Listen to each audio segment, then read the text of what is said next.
Assalamualaikum warahmatullahi wabarakatuh. Selamat pagi anak-anak. Bagaimana kabarnya hari ini? Pada pertemuan sebelumnya, materi seni lukis, kita sudah mempelajari aliran-aliran seni lukis dan tema lukisan. Pada hari ini, kita akan mempelajari alat bahan melukis dan langkah-langkah untuk membuat lukisan.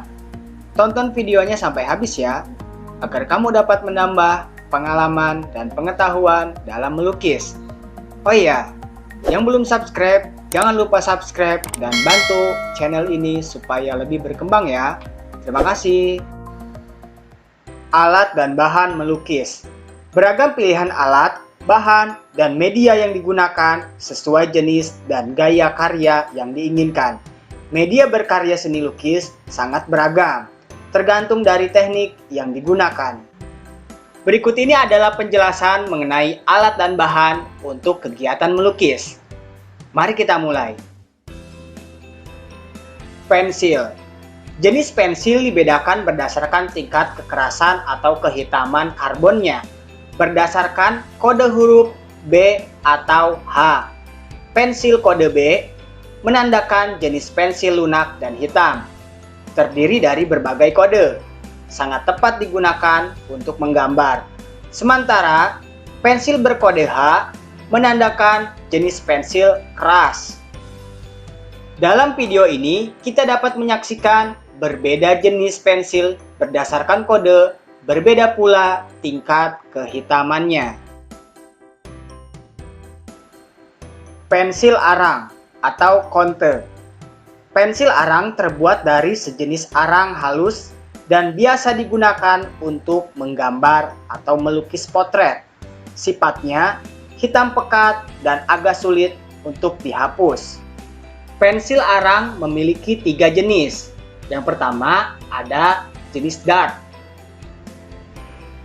Yang kedua ada jenis medium. Dan yang ketiga ada jenis light. Ketiga jenis tersebut memiliki tingkat kehitaman yang berbeda-beda.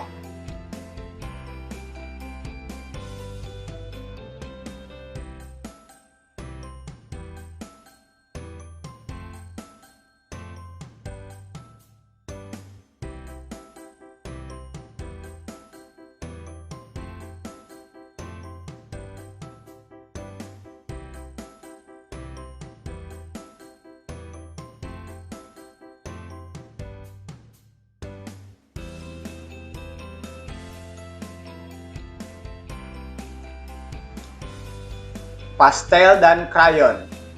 Dua jenis media ini secara fisik bentuknya hampir sama, sehingga kalian seringkali keliru ketika membelinya. Tetapi sifat dan bahannya tidak sama.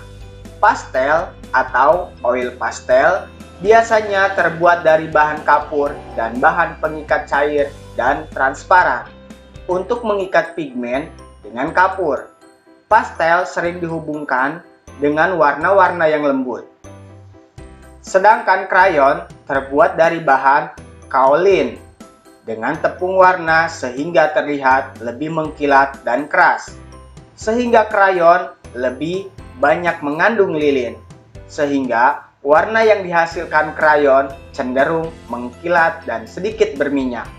Krayon menjadi salah satu pilihan kita untuk menggambar karena sifatnya yang padat dan tidak mudah menyerpi, sehingga tidak mengotori tangan dan baju ketika kita sedang menggambar. Tinta bak dikenal juga dengan sebutan tinta Cina. Warnanya hitam pekat dan tidak luntur jika kena air.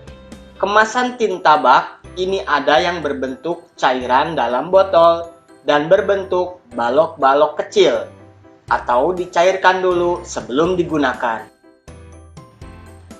Cat atau pewarna. Bahan pewarna dibedakan berdasarkan basis pengencerannya.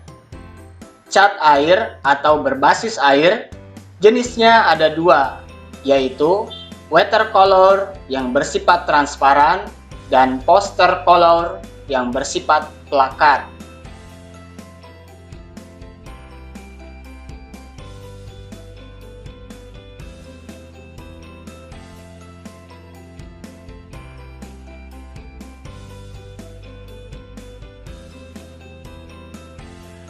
Cat minyak atau berbasis minyak.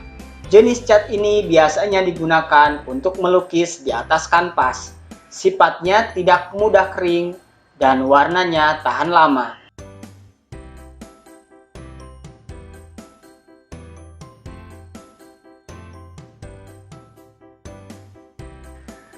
Kuas.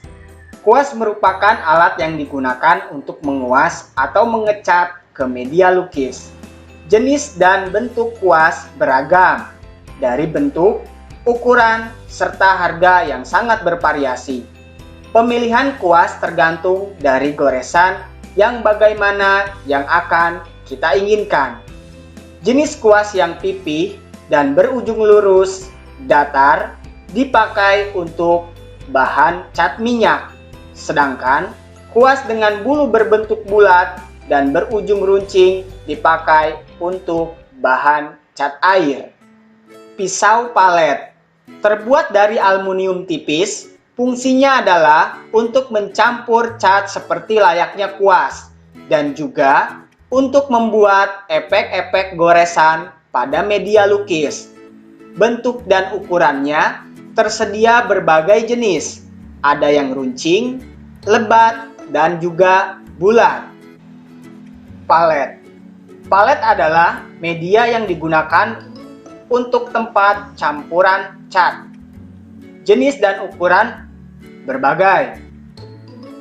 Untuk media seperti cat air, palet yang digunakan adalah yang ada lengkungan tempat air. Sedangkan bentuk palet cat minyak berbentuk datar. Ditambahkan lubang untuk pegangan. Demikianlah pembahasan materi alat dan bahan pada seni lukis. Selanjutnya, apakah kamu tahu gambar-gambar lukisan tersebut? Lukisan-lukisan tersebut adalah jenis lukisan berdasarkan teknik dan bahan lukisannya. Lukisan tersebut adalah lukisan tempera, lukisan al fresco, lukisan al secco, dan lukisan mozaik. Kamu boleh cari penjelasan mengenai lukisan-lukisan tersebut di buku, internet, atau artikel. Jika sudah menemukan salah satunya, tuliskan jawabanmu pada kolom komentar di bawah ini. Teknik berkarya seni melukis. Ada beberapa langkah yang perlu dilakukan jika kalian ingin melukis. Teori ini berdasarkan pengalaman para pelukis terkenal. Yang pertama, memunculkan gagasan. Untuk memunculkan gagasan kreatif dapat ditempuh dengan cara mengembangkan imajinasi, melihat objek secara langsung, melihat dari buku atau majalah, melihat dari internet dan dokumen lain tentang lukisan, mengunjungi kegiatan seni lukis atau museum. Ide dan gagasan tadi kita olah lagi menjadi sebuah sketsa yang menarik, sehingga apa yang kita maksud atau yang akan kita rasakan tersampaikan sampai pada tujuan. Yang kedua, media berkarya. Bahan dan alat yang akan kita gunakan. Misalnya, menggunakan kertas. Contoh kertas di sini adalah karton, manila, pada larang, atau hanya kertas HVS. Menggunakan tembok, dinding papan, atau media yang lebar. Menggunakan media alternatif, misalnya kacang, cangkang telur, atau di permukaan benda kerajinan. Menggunakan cat minyak, cat akrilik, cat tembok, krayon, atau pastel. Dalam berkarya seni, media alat dan bahan juga menentukan proses dan teknik berkarya seni. Sehingga hal ini harus kita rencanakan. Yang ketiga adalah menentukan teknik. Ada beberapa teknik yang dapat digunakan dalam melukis. Di antaranya adalah teknik akuarel, teknik plakat, teknik goresan ekspresif dengan menggunakan jari, kuas atau palet, teknik tebal atau bertekstur, dan teknik timbul atau mozaik. Yang keempat adalah membuat sketsa. Sketsa adalah gambar awal yang akan dijadikan atau dibuat lukisan. Sketsa inilah yang nantinya diselesaikan menjadi sebuah lukisan yang sempurna. Yang kelima, mewarnai dan menyempurnakan lukisan. Setelah sketsa selesai, tahap melukis yang sebenarnya kita jalankan sesuai dengan rencana dan teknik yang disiapkan dari awal. Tahap terakhir adalah menyempurnakan atau menyelesaikan lukisan sketsa yang telah kita buat, yaitu dengan cara mewarnai sketsa dengan goresan tipis pada objek pokok dan menyempurnakan lukisan dengan kontur, penyinaran, penegasan, dan penentuan gelap terang yang sempurna. Namun, tidak semua langkah menjadi acuan karena proses melukis dengan menggunakan bahan yang satu dengan bahan yang lainnya tidak sama. Demikian pula dengan teknik yang digunakan. Demikianlah pembelajaran kita untuk bab seni lukis. Tugas keterampilan yang harus kamu buat seperti yang ada pada layar ini. Bukti fisik hasil lukisanmu dibawa ke sekolah pada pertemuan tatap muka. Bila ada pertanyaan, dapat kamu tanyakan langsung pada kolom komentar di bawah ini. Terus belajar dan tetap semangat. Wassalamualaikum warahmatullahi wabarakatuh. Terima kasih.